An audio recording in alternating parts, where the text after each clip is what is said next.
శ్రీ సాయినాథాయ నమః. శ్రీ సాయి సచ్చరిత్రం 48వ అధ్యాయం. సద్గురుని లక్షణములు సేవడే సపత్నిక దంపతులు. ఈ అధ్యాయం ప్రారంభించినప్పుడు ఎవరో హేమాడ్ పంతును బాబా గురువా లేక సద్గురువా అని ప్రశ్నించిరి. ఆ ప్రశ్నకు సమాధానం ఇచ్చుటకై సద్గురువు లక్షణములను హేమాడ్ పంత్ ఇట్లు వర్ణించుచున్నాడు. సద్గురుని లక్షణములు: ఎవరు మనకు వేదాంతములను శాస్త్రములను బోధించెదరో, ఎవరు చక్రాంకితము చేసెదరో, ఎవరు ఉచ్ఛ్వాస నిశ్వాసములను బంధించెదరో, ఎవరు బ్రహ్మం గురించి అందంగా ఉపన్యసించెదరో, ఎవరు భక్తులకు మంత్రోపదేశం చేసి దాన్ని పునశ్చరణ చేయమందురో, ఎవరు తమ వాక్శక్తితో జీవిత పరమావధిని బోధించగలరో, కానీ ఎవరు స్వయంగా ఆత్మ సాక్షాత్కారము పొందలేరో అట్టివారు సద్గురువులు కారు. ఎవరైతే చక్కని సంభాషణ వల్ల మనకు ఇహపర సుఖములందు విరక్తి కలుగజేసెదరో, ఎవరు ఆత్మసాక్షాత్కారమందు మన అభిరుచి కలుగునట్లు చేసెదరో, ఎవరైతే ఆత్మసాక్షాత్కార విషయమున పుస్తక జ్ఞానమే కాక ఆచరణమందు అనుభవం కూడా పొంది ఉన్నారో అట్టివారే సద్గురువులు. ఆత్మసాక్షాత్కారంను స్వయంగా పొందని గురువు దానిని శిష్యులకు ఎట్లు ప్రసాదించగలరు? సద్గురువులు స్వప్నమందైనను శిష్యుల నుండి సేవ గాని ప్రతిఫలం గాని ఆశించడు. దానికి బదులుగా శిష్యులకు సేవ చేయ తలుచును. తాను గొప్పవాడని తన శిష్యుడు తక్కువవాడని భావించడు. సద్గురువు తన శిష్యుని కొడుకు వలె ప్రేమించడే కాక తనతో సరిసమానంగా చూచును లేదా పరబ్రహ్మ స్వరూపంగా చూచును. సద్గురుని ముఖ్య లక్షణం ఏమన్నా వారి శాంతమునకు ఉనికిపట్టు. వారెన్నడూ చాపల్యమునకు గాని చికాకు గాని చెందరు. తమ పాండిత్యమునకు గర్వించరు. ధనవంతులు, పేదలు, గనులు, నీచులు వారికి సమానమే. హేమాడ్ పంత్ తన పూర్వజన్మ సుకృతముచే సాయిబాబా వంటి సద్గురు ఆశీర్వాదమును సహవాసమును పొందేదని తలంచెను. బాబా యవ్వనమందు కూడా ధనం కూడబట్టలేదు. వారికి కుటుంబం గాని స్నేహితులు గాని ఇల్లు గాని ఎట్టి ఆధారము లేకుండెను. 18 ఏళ్ల వయసు నుండి వారు మనసును స్వాధీనముందుంచుకుని ఒంటరిగా నిర్భయంగా ఉండేవారు. వారెల్లప్పుడూ ఆత్మానుసంధానమునందు మునిగి ఉండేవారు. భక్తులు స్వచ్ఛమైన అభిమానమును చూచి వారి మేలు కొరకు ఏవైనా చేయుచుండేవారు. ఈ విధంగా వారు తమ భక్తులపై ఆధారపడి ఉండేవారు. వారు భౌతిక శరీరంతో ఉన్నప్పుడు తమ భక్తులకు ఏ అనుభవములు ఇచ్చారో అట్టి వారు మహాసమాధి చెందిన పిమ్మట కూడా వారిపై ఆధారపడిన భక్తులకు ఇచ్చుచున్నారు. అందుచే భక్తులు చేయవలసిందేమన్నా భక్తి విశ్వాసములు అనేది హృదయ దీపమును సరిచేయవలేను. ప్రేమను ఒత్తిని వెలిగించవలేను. ఎప్పుడిట్లు చేసేదరో అప్పుడు జ్ఞానమనే జ్యోతి వెలిగి ఎక్కువ తేజస్సుతో ప్రకాశించును. ప్రేమ లేని జ్ఞానం ఉత్తది. అట్టి జ్ఞానం ఎవరికి అక్కర్లేదు. ప్రేమ లేనిచో సంతృప్తి ఉండదు. కనుక మనం అవిచ్ఛిన్నమైన అపరిమితమైన ప్రేమ కలిగి ఉండవలేను. ప్రేమను మనం ఎట్లు పొందగలము? ప్రతి వస్తువు దాని ఎదుట ప్రాముఖ్యము లేనిదగును. ప్రేమ అన్నది లేని ఎడల చదువుట గాని వినుట గాని నేర్చుకునుట గాని నిష్ఫలము. ప్రేమ అనున్నది వికసించనిచో భక్తి, నిర్వాహము, శాంతి, స్వేచ్ఛలు పూర్తిగా వికసించినచో పూర్తిగా ఒకటి తర్వాత ఇంకొకటి వచ్చును. దేనిని గురించి కానీ మిక్కిలి చింతించినదే దాని యందు మనకు ప్రేమ కలగదు. యథార్థమైన కాంక్ష, ఉత్తమమైన భావమున్న చోటని భగవంతుడు తానే సాక్షాత్కరించును. అది ఏ ప్రేమ, అది ఏ మోక్షము. ఈ అధ్యాయంలో చెప్పవలసిన ముఖ్య కథను పరిశీలించదము. స్వచ్ఛమైన మనసుతో ఎవరైనాను నిజమైన యోగీశ్వరుని వద్దకు పోయి వారి పాదములపై పడినచో తుట్టతుతకు రక్షింపబడుదురు. ఈ విషయము ఈ దిగువ కథ వలన విసిదపడును. సేవడే షోలపూర్ తోటి విద్యార్థి సేవడే అతనితో చేరను. ఇతర విద్యార్థులు కూడా గుమిగూడి తమ పాఠములు జ్ఞానం సరిగా ఉన్నదో లేనిదో చూచుకుని చుండిరి. ప్రశ్నోత్తరముల వలన సేవడకి ఏమీ రాలేట్లు తోచెను. తక్కిన విద్యార్థులు అతన్ని వెక్కిరించిరి. అతడు పరీక్షకు సరిగ్గా చదవకపోయినా తన యందు బాబా కృప ఉండుడిచే ఉత్తీర్ణుడు అగుదునని చెప్పాను. అందుకు సపత్నేకర్ ఆశ్చర్యపడెను. సాయిబాబా ఎవరు?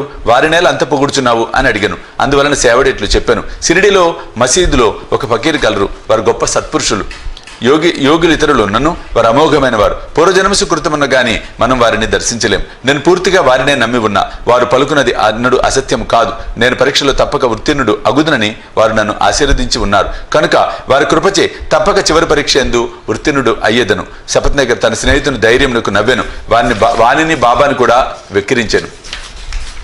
సపత్నేకర్ న్యాయ పరీక్షలో ఉత్తీర్ణుడైన అక్కలకోటలో వృత్తిని ప్రారంభించి అతని న్యాయవాదిగా ఉండెను. 10 సంవత్సరముల పిమ్మట అనగా 1913లో వానికి గల ఒకే కుమారుడు గొంతు వ్యాధితో చనిపోయాను. అందువలన మనసు వికలమయ్యాను. పండరిపురం, గాంధర్గాపురం మొదలగు పుణ్యక్షేత్రములకు యాత్రగా పోయి శాంతి పొందవలను అనుకోనను.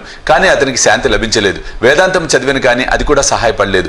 అంతలో సేవడే మాటలు అతనికి బాబా ఎందుకు గల భక్తి జ్ఞప్తికి వచ్చాను. కాబట్టి తాను కూడా షిరిడికి పోయి సాయిని చూడవలను అనుకోనను. అతడు తన సోదరుడు ఒక పండితరావుతో షిరిడి వెళ్ళాను. దూరం నుండి బాబా దర్శనం చేసి సంతసించాను. గొప్ప భక్తితో బాబా వద్దకు ఎగి ఒక టెంకాయ నచ్చడి పెట్టి బాబా పాదములకు నమస్కారం చేశాను. బయటకు పొమ్ము అని బాబా అరిచాను. సపత్నేకర్ తలవంచుకొని కొంచెము వెనుకకు జరిగి అచట కూర్చుండెను. బాబా కటాక్షమును పొందుటకై ఎవరి సలహానైనా తీసుకున్నట్టుకు ప్రయత్నించాను. కొందరు బాలాశింపి పేరు చెప్పిరి. అతని వద్దకు పోయి సహాయం కోరాను. వారు బాబా ఫోటోలు కొని బాబా వద్దకు మసీదుకు వెళ్ళిరి. బాలశింప ఒక ఫోటోను బాబా చేతిలో పెట్టి ఎవరిది అని అడిగాను. దానిని ప్రేమించు వారిది అని బాబా చెప్పుచు సపత్నేకర్ వైపు చూపాను. బాబా నవ్వగా అచటి వారు నవ్విరి. బాల నవ్వు యొక్క ప్రాముఖ్యం ఏమని బాబాను అడుగుచూ సపత్నేకర్ దగ్గరకు జరిగి బాబా దర్శనము చేయమనెను. సపత్నేకర్ బాబా పాదములకు నమస్కరించగా బాబా తిరిగి వెడలిపమ్మని అరిచెను. సపత్నేకర్కి ఏం చేయాలో అర్థం కాలేదు. అన్నదమ్ములిద్దరూ చేతులు జోడించుకొని బాబా ముందు కూర్చుండ్రి. మసీదు ఖాళీ చేయమని బాబా సపత్నేకర్కు ఆజ్ఞాపించెను. ఇద్దరు విచారంతో నిరాశ చెందిరి. బాబా ఆజ్ఞను పాలించవలసి ఉండుచే సపత్నేకర్ షిరిడి విడవలసి వచ్చాను. ఇంకొకసారి వచ్చినప్పుడైనా దర్శనం ఇవ్వవలనని బాబాను వేడెను. సపత్నేకర్ భార్య సంవత్సరం గడిచెను కానీ అతని మనసు శాంతి పొందకుండాను. అతడు గానగాపురం వెళ్ళాను కానీ అశాంతి హెచ్చెను. విశ్రాంతికై మాడేగాం వెళ్ళాను. తుదకు కాశీ వెళ్ళటకు నిశ్చయించుకొనెను. బయలుదేరటకు 2 దినముల ముందు అతని భార్య ఒక స్వప్నము కనపడెను. స్వప్నంలో ఆమె నీళ్ల కొరకు కొండ పట్టుకుని లకర్షా బావికు పోవుచుండెను. అచ్చట ఒక ఫకీర్ తలగొడ్డ కట్టుకొని వేప చెట్టు మొదట కూర్చున్నవారు తన వద్దకొచ్చి, ఓ అమ్మాయి, అనవసరముగా శ్రమ పడదేవేళ నేను స్వచ్ఛమైన జలముతో నీ కుండను నింపెదను అనెను. ఆమె ఫకీర్కు భయపడి ఒత్తకొండతో వెనక్కు పారిపోయాను. ఫకీర్ ఆమెను వెన్నంటను. ఇంతలో ఆమెకు మెలకు వచ్చాను. ఆమె తన కలను భర్తకు చెప్పాను. అదే శుభ శకునం అనుకుని ఇద్దరు షిరిడి బయలుదేరి వారు మసీదు చేరినప్పటికీ బాబా అక్కడ లేడు. బాబా లెండి తోటకు వెళ్ళి ఉండిరి. బాబా తిరిగి వచ్చే వరకు వారచ్చట ఆగిరి. ఆమె స్వప్నంలో తాను చూసిన ఫకీర్ను బాబాకు భేదం లేదని విను. ఆమె మిగులు భక్తితో బాబాకు సాష్టాంగ నమస్కారము చేసి బాబాను చూచుటకు అచ్చటనే కూర్చుండెను. ఆమె అనుకువా చూచి బాబా సందర్శించి బాబా తన మామూలు పద్ధతిలో ఒక కథ చెప్పటం ప్రారంభించాను. నా చేతులు, పొత్తి కడుపు, నడుము చాలా రోజుల నుండి నొప్పి పెట్టుచున్నవిరా. అనేక ఔషధములు పుచ్చుకొంటిని కానీ నొప్పులు తగ్గలేదు. మందులు ఫలమీయకపోవుటచే విసుగు చెంది తిని కానీ నా నొప్పులన్నీ ఇచట వెంటనే నిష్క్రమించుటకు ఆశ్చర్యపడుచుంటుంది అనెను. పేరు చెప్పనప్పటికీ ఆ వృత్తాంతం అంతా సపత్నేకర్ భార్యది. ఆమె నొప్పులు బాబా చెప్పిన ప్రకారం త్వరలో తగ్గిపోవడిచే ఆమె సంతసించాను. సపత్నేకర్ ముందు పోయి దర్శనం చేసుకొను. మరలా బాబా బయటకు పొమ్మను. ఈసారి అతడు మిక్కిలి పశ్చాత్తాపడి ఎక్కువ శ్రద్ధతో ఉండెను. ఇది బాబా తన పూర్వం నిందించిన ఎగతాళి చేసిన దాని ప్రతిఫలమని గ్రహించి దాని విరుగుడు కొరకు ప్రయత్నించుచుండెను. బాబా ఒంటరిగా కలుసుకొని వారిని క్షమార్పణ కోరవలనని యత్నించుచుండెను. అట్లే నడిచెను. అతడు తన శిరస్సును బాబా పాదములపై పెట్టెను. బాబా తన వరద హస్తమును సపత్నేకర్ తలపై పెట్టెను. బాబా కాళ్ళు తుచు సపత్నేకర్ అక్కడే కూర్చుని ఉండెను. అంతలో ఒక గొల్లస్త్రీ వచ్చి బాబా నడుము పట్టుచుండెను. బాబా ఒక కోమటి గురించి కథ చెప్పసాగాను. వాని జీవితంలోని కష్టములు వర్ణించాను. అందులో వానికి ఒకడే కొడుకు మరణించిన సంగతి కూడా చెప్పాను. బాబా చెప్పిన కథ తనదే అని సపత్నేకర్ ఆశ్చర్యపడెను. బాబాకు తన విషయములన్నీ తెలిసుడిచే విస్మయం పొందెను. బాబా సర్వజ్ఞుడని గ్రహించెను. అందరి హృదయములను గ్రహించను. ఈ ఆలోచనలు మనసును మెదలుచుండగా ఆ గొల్లస్త్రీ చెప్పుచున్నట్లే నటించి సపత్నేకర్ వైపు చూచి ఇట్లనెను, వీడు తన కొడుకును నేను చంపి తినని నన్ను నిందించుచున్నాడు. నేను లోకుల బిడ్డలను చంపెదనా? ఇతడు మసీదునకు వచ్చి ఏడ్చుచున్నాడేలా అదే బిడ్డను వీని భార్య గర్భములోనికి మరల ఇచ్చేదను. ఈ మాటలతో బాబా అతని తలపై హస్తముంచి ఓదార్చి ఇట్లనెను, ఈ పాదములు ముదుసలివి, పవిత్రమైనవి. ఇక నీ కష్టములు తీరిపోయినవి. నాయందే నమ్మకముంచుము. నీ మనోభిష్టములు తప్పక నెరవేరును. సపత్నేకర్ మైమరిచెను. బాబా పాదములను కన్నీటితో తడిపెను. తరువాత తన బసకు పోయెను. సపత్నేకర్ పూజా సామగ్రిని సమకూర్చుకొని నైవేద్యంతో మసీదుకు పోయి భార్యతో పోయి ప్రతిరోజు బాబాకు సమర్పించి వారి వద్ద ప్రసాదం పుచ్చుకొనిచుండేవాడు. ప్రజలు మసీదులో గుమిగూడి ఉండేవారు. సపత్నేకర్ మాటమాటికి నమస్కరించుచుండెను. ప్రేమ వినయములతో ఒక్కసారి నమస్కరించిన చాలునని బాబా చెప్పాను. ఆనాడు రాత్రి సపత్నేకర్ బాబా చావడి ఉత్సవమును చూశాను. అందు బాబా పాండురంగన్ వలె ప్రకాశించాను. ఆ మరుసటి దిన ఇంటికి పోయినప్పుడు బాబా మొదట ₹1 దక్షిణ ఇచ్చి తిరిగి అడిగిన ₹2 లేదనక ఇవ్వవచ్చునని సపత్నేకర్ అనుకున్నాను. మసీదుకు పోయి ₹1 దక్షిణ ఇవ్వగా బాబా ఇంకొక ₹1 కూడా అడిగాను. బాబా వాణిని ఆశీర్వదించి ఇట్లనెను, టెంకాయను తీసుకొనుము, నీ భార్య చీర కొంగులో పెట్టుము, హాయిగా పొమ్ము, మనసునందు ఎట్టి ఆందోళనను ఉంచకుము. అతడు అట్లే చేశాను. 1 సంవత్సరంలో కొడుకు పుట్టాను.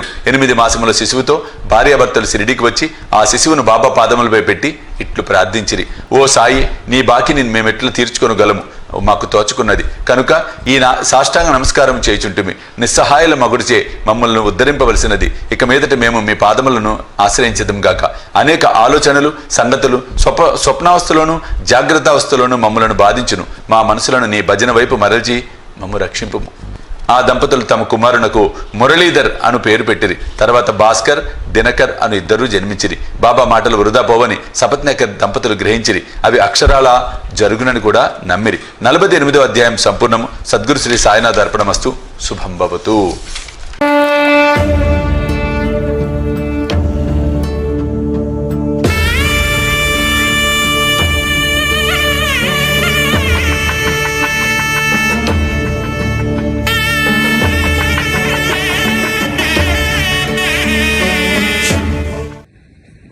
దివ్య రక్ష కవచ యంత్రానికి